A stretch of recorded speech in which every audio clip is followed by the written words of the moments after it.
खूप कळू दे. दुसरं अजून सुद्धा तुम्ही प्रार्थना करू शकता, जे असतं लोककल्याणासाठी. हां. की सगळ्यांचं कल्याण कर.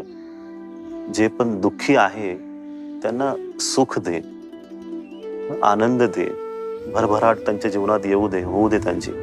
तर जेव्हा आपण लोकांसाठी प्रार्थना करतो, ह्याच्यामध्ये परमेश्वर नेहमीच खुश होतो, आनंदी होतो आणि तुम्हाला खूप आशीर्वाद देतो. त्याच्यामुळे लोकांच्या कल्याणासाठी नेहमीच प्रार्थना केली पाहिजे.